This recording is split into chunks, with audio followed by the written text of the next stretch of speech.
And we are back, and we just finished watching 2017's The Gospel According to André, rated PG-13 with a runtime of 1 hour and 33 minutes. This movie is directed by Kate Novack and is about the life of André Leon Tally, who was a larger-than-life, I guess, historian of fashion. He started humbly in the Deep South, being raised by his grandmother, who he mentions in the film, and from there was born this kind of very interesting persona, because here he is, a black man coming up in the South, and he doesn't really fall into any of these little boxes of preconceived notions of what, I guess, black men from the South are.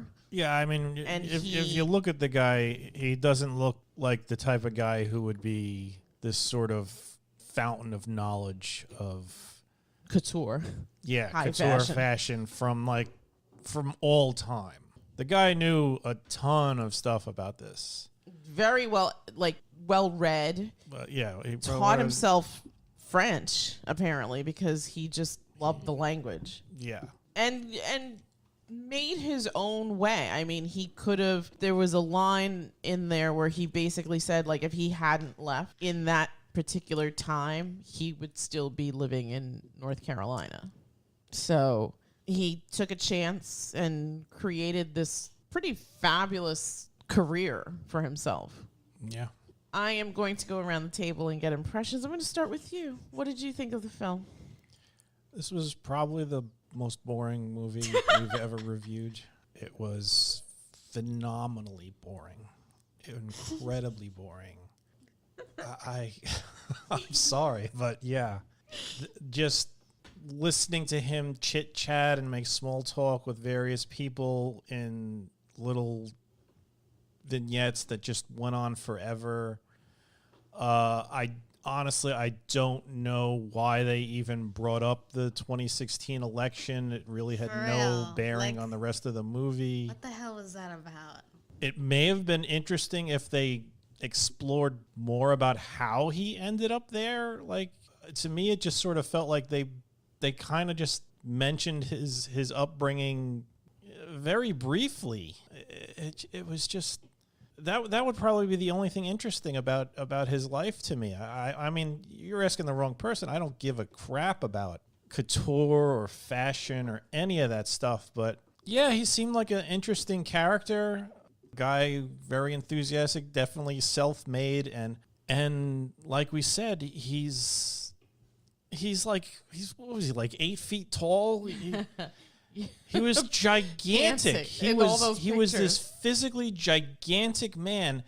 And honestly, when you think about, high fashion, couture, whatever, you are not picturing this gigantic type of person. You're thinking like everybody else in the damn documentary.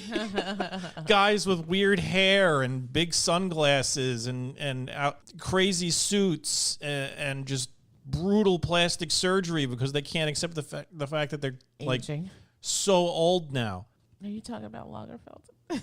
I'm talking about all of them. Everybody's face looked like they had just like gone 80 rounds with just a prize fighter. Just brutal faces. And the type of personality that everybody's like talking in such highfalutin terms about about this and that and the other thing that I don't know what the hell they're talking about. I can't even. This is amazing lines and blah, blah, blah. And I'm looking, and this is the typical runway fashion that you look at as a normal person and are like, I've never seen anybody wear this crap. I can't imagine anybody would wear this crap. It's ridiculous. What is this for? Who is this for? Because then when the actual clothes come out, it looks nothing like that. They're nice. And he was a good hype man for this stuff because he's going off with like Rococo, Balzac, just throwing out random words and like pasting them together into this amazing tapestry where you're just like, well, geez, I guess I should like this stuff, and I was just bored. And like I should said, have made you watch. I should have made you all watch Paris is Burning instead. Well, it's funny because you finish your thought and then I'll. Like I chime said, in. I think he has an interesting story and the fact of where he came from and how he got there. And they didn't spend any time on that at all in this documentary. I gotta be honest, who'd you say made this thing? Some woman named Novack. Did she just like not have any kind of outline or anything like that? Because this just felt like, oh, we have all this footage of this guy. Novack. Let's just slap it all together, not edit it in any way that tells a story or makes me interested in this guy's personal journey. Oh, we'll throw a couple of mentions to segregation and racial prejudice and whatnot. But for the most part, it's just him going through his life, talking with random people. And then other random people talking about him. Other random people talking about him. And then maybe like 15 minutes of him being depressed about the election and then saying Melania Trump's dress was nice. And then we're going to go visit my grandma's house and talk about my diet now. What the hell was that? All right. I've said my piece. I am going to agree and disagree with you. And the big takeaway for biscuits have 500 calories. Yeah. Do they? I remember that's the that. only piece of information that he said. I feel like actually he said two things that I felt were very truthful. Biscuits have 500 calories, and 2, this is so boring. He actually said that. And I agree with you, Andre. This is so boring. All right, you can go. Okay, so I agree with you in the fact that the way the story was told was very all over the place. Yeah. Very all over the place. I think it's a disservice to the subject because I found the subject fascinating. I found his backstory fascinating. And I agree with you. I think if they'd focused more on him, his roots, how he came to be where he was, and just maybe on the periphery delve into the fashion, I think that would have made for a better story. I think the person that was André Leon Tally was very interesting because, again, he is this child of the South, born in a time where the country is deeply divided, heavily segregated, especially in his part of the world. Yeah. And it was interesting because as someone who lived during that time, who is completely impacted by this situation of segregation, the fact that he was almost raised in a bubble, his grandmother made sure to protect him. And he may have faced racism here and there, but for the most part, it seemed like he had a decent and happy childhood. He loved his grandmother. They had a great relationship. His parents weren't there. So he was raised by the grandmother who obviously influenced him. Or did his parents die or something? No, there was a thing where he talks about it later with the childhood friend when they go visit the teacher, and he's like, I think he said that the father was living in Washington, I guess, D.C., and he was like a cab driver, and that the friend was like, oh, I loved when he would come visit because he would take me and Andre to the baseball games, and I was like totally stoked with my popcorn and soft drinks, and Andre was so bored because this was not his little cup of tea, but whenever after the games they would go shopping, that's when Andre would light up. And then there was the anecdote about his mother where his mother made that comment, like, I can't be seen with you. You look like you're Phantom of the Opera or something. Which, so obviously these two people he liked capes. Yes, he said that. But obviously these two people weren't equipped to, I guess, take the mantle of parenthood. So they were at least smart enough to not subject him to any kind of abuse or frustration on their part. And they gave him to the grandmother, who obviously loved him enough to take him in. The grandmother, obviously, again, a product of the times, is loving, but also strict. This is where his love of order and cleanliness comes in. He said how when he was young, his task was to make the bed, but make it well. And I think that he also mentions that the grandmother was a maid for the most part, and that's how she supported them. And I guess being surrounded by that example, and then the thing about always being in church on Sundays. So that was their routine. Work or school, I guess, from Monday to Friday. I guess Saturday was your fun day, and then Sunday was devoted to church. Yeah. And wasn't that where also his love of fashion came from the way that the because ladies would dress? Everybody dress. was wearing, like, the first Sunday chapter best. of this is Sunday best, right? So they allude to that, and this is where I guess his whole love of fashion began. So I think in that respect, if instead of even having the fashion talking heads, instead of even having Tom Ford or Marc Jacobs or Anna Wintour, instead of having any of these people, like the whole segment with Isabella Rossellini, I'm assuming she's his friend, but what was the purpose of that? None. I mean, I love the fact that she has that big ass pig in her life, but that segment could have gone. Like any of the segments where when they were sitting in the restaurant just chit-chatting about nonsense. Yeah. So I think, and they went on for I think the subject was interesting. I think that he as a person, because when you think of fashion, you don't think of these towering, huge black men, right? You think about petite, wafy models, or I don't know.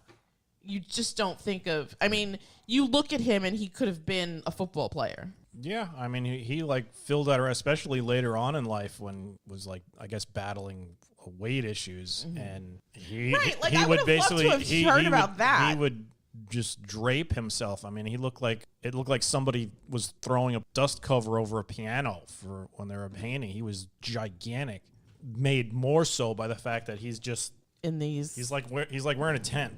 Yeah. I don't even know if he filled that. He just liked being just draped in tons of fabric. Yeah. Even before he was really fat. Mm-hmm. Although he was never. I think most of his weight was just. He was a big guy, but I think a lot of it had to do with the fact that he was so damn tall. Possibly. Because he never looked. I mean, it was hard to tell because he's always, like I said, draped wearing very loose clothing. Yeah. But he didn't look like his head didn't have 8 chins and big rotund belly. But also, I mean, in the beginning, I mean, he's obviously very slim. Very slim. As time goes by. Yeah. And he kind of alludes to it briefly in the documentary, but it doesn't really go into detail. That was a disservice because this is supposed to be, I mean, the title is The Gospel According to André, right? So you're assuming that this movie is going to be about André, but it kind of isn't. I mean, it is, but it isn't.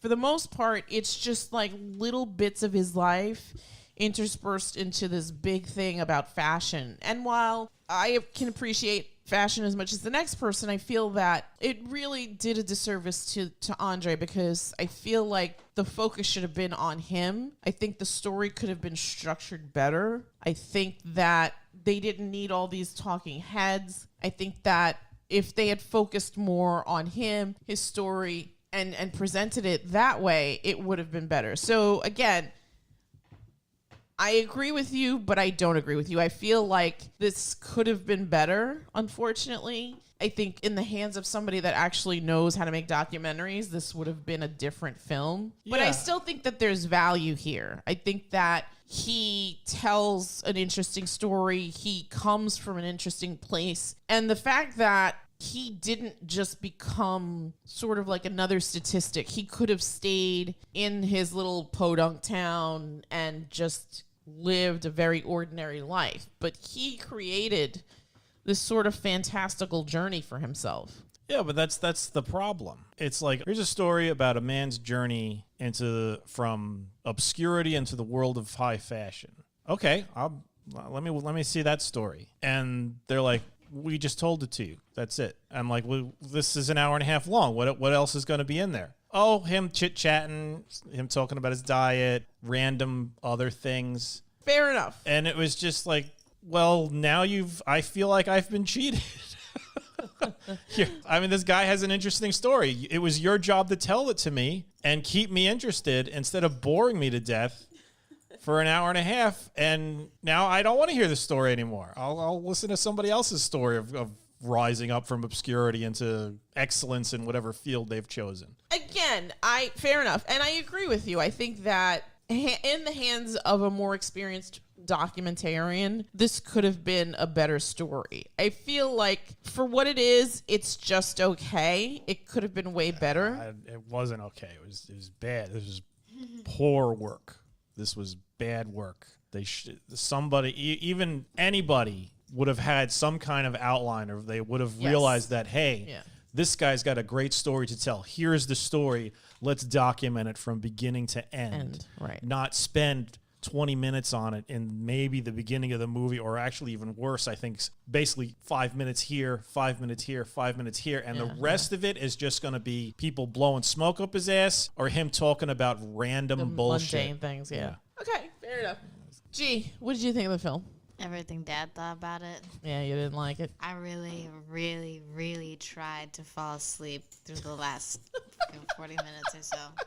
It did not work. All right. What do you think, or for you? I feel like we've watched documentaries with the kids. Maybe not. A couple. Or we don't. Generally the kids aren't really into documentaries. And really, I gave this a shot. Yes. Okay.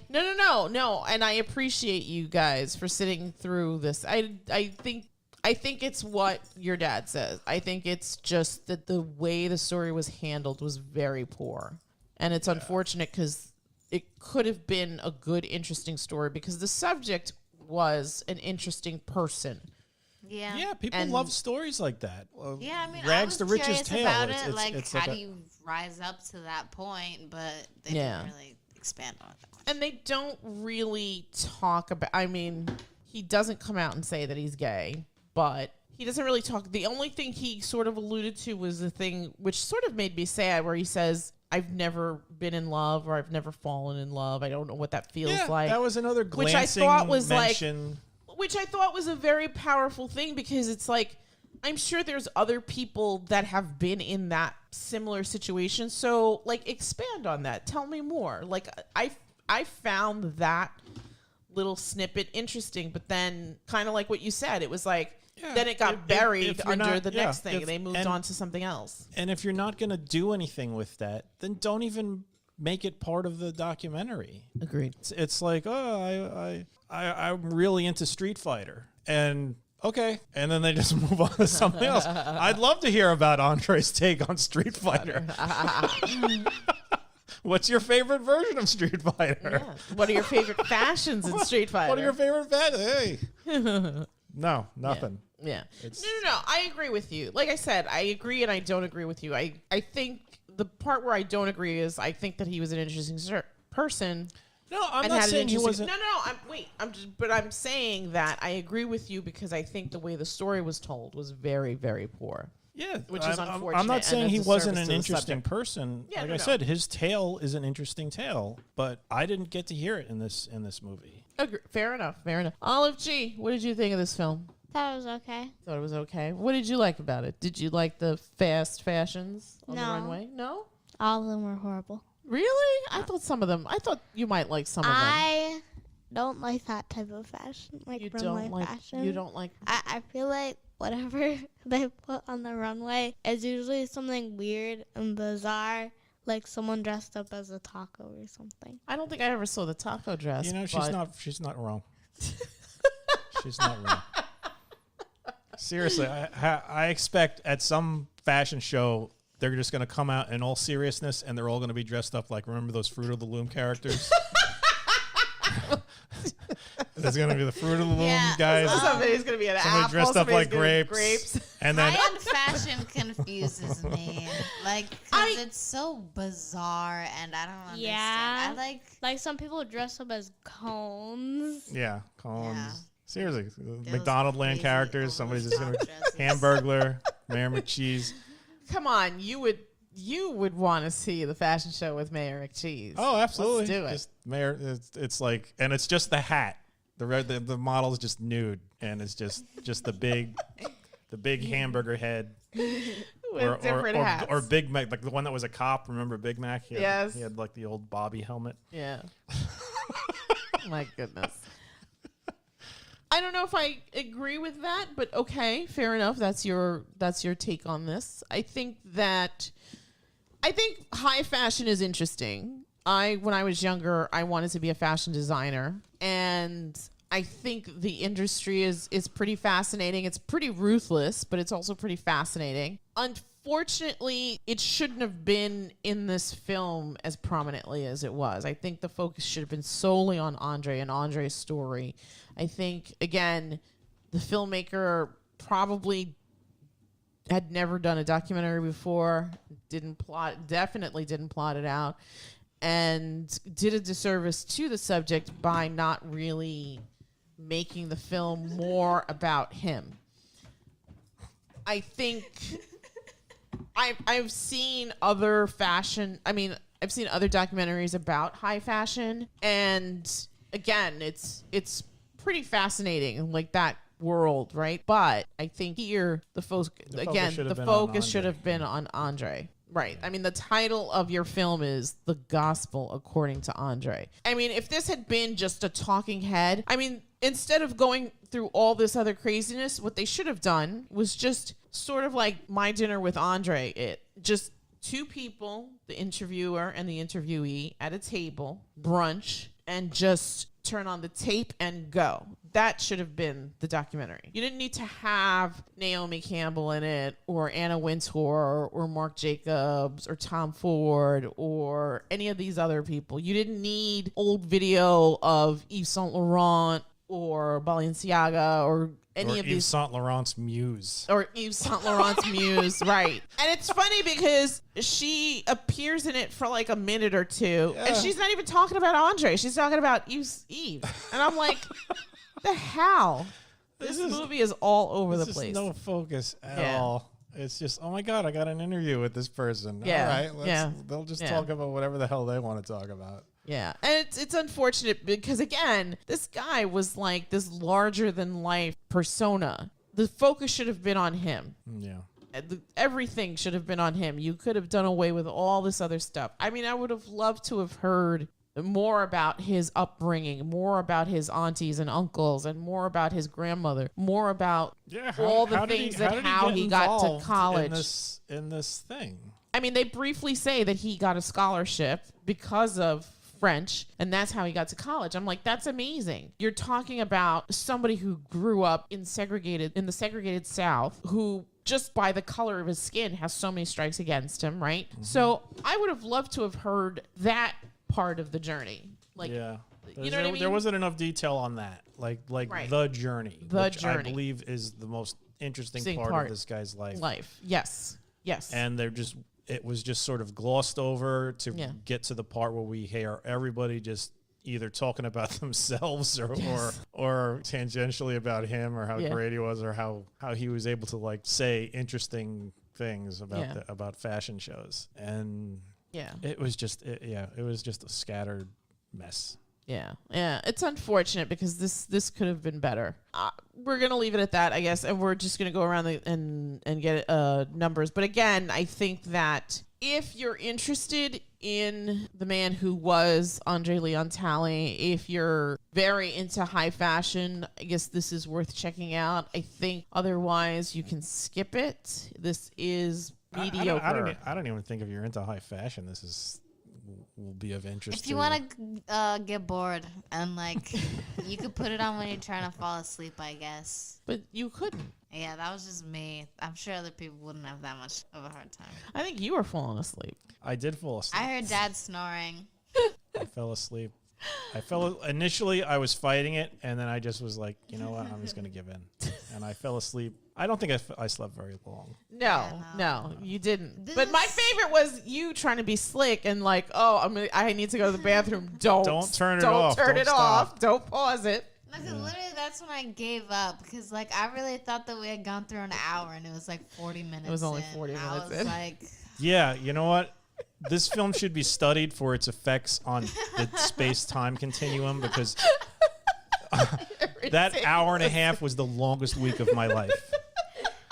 Okay. 1 minute felt like 5. Honestly. Exactly. It was like Inception. Terrible. All right, I'm going to start with you, Olive G. 1 to 10. What are you going to give this film? 4.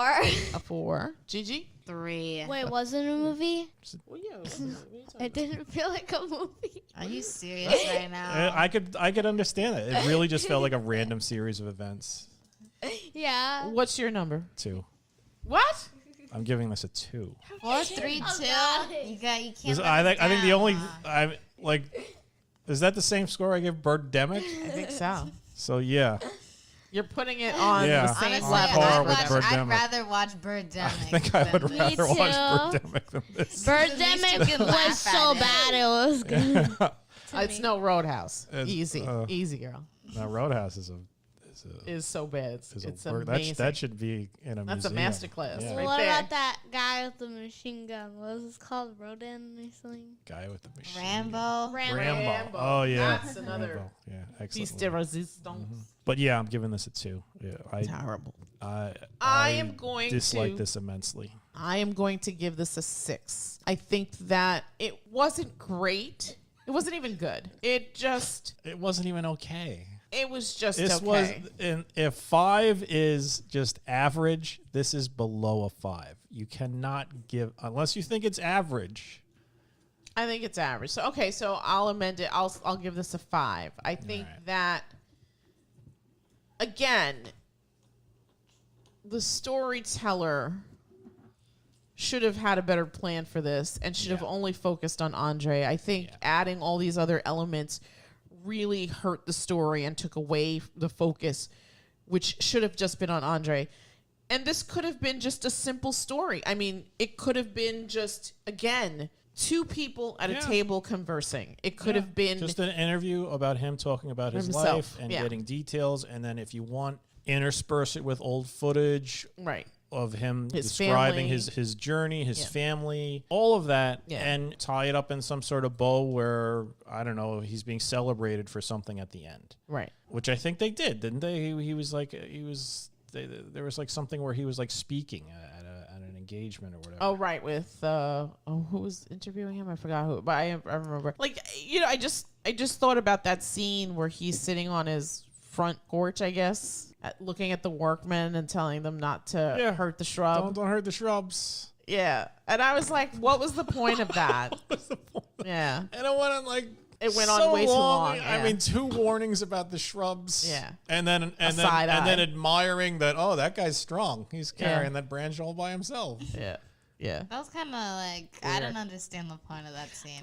There was no point to it. Yeah. Well, that's the whole thing. I think that those scenes didn't belong. I mean, as much as I love Isabella Rossellini and her big beef and cheddar, there was no reason for her to be in this film. Really? There really, really wasn't. That was probably the only part of the film that gave me joy, because when I saw Isabella Rossellini, the first thing I thought of was, no, Jack, don't take away my big beef and cheddar. That's such a great line. It's hilarious that we still remember that. Yeah. Okay, so I guess skip skip this. this. Go see Paddington 2 instead. Oh God, yeah. Way superior film. Yeah. Apparently. No apparently about it. Absolutely. Superior Yeah. film. But again, yeah, if I could give notes to the filmmaker, really plan your stuff out better. Again, I think we've mentioned it before. The idea of movies, you have a limited time to present a story, and you need to make that story worth the viewer's while. So, story structure, having a guide where you want to start to where you want to go, what you should be focusing down. Yeah, this should have all been pre-planned and better. And again, this could have been fantastic. It could have just been André Leon Tally at a table having lunch and just talking about himself. Yeah. And I think there would have been more value in that, because you get to focus solely on the subject, and he could have told more about his story. Anyway, that's it from us, and we will bid you all a Good night. Good night. Good night. good night. Don't watch this movie.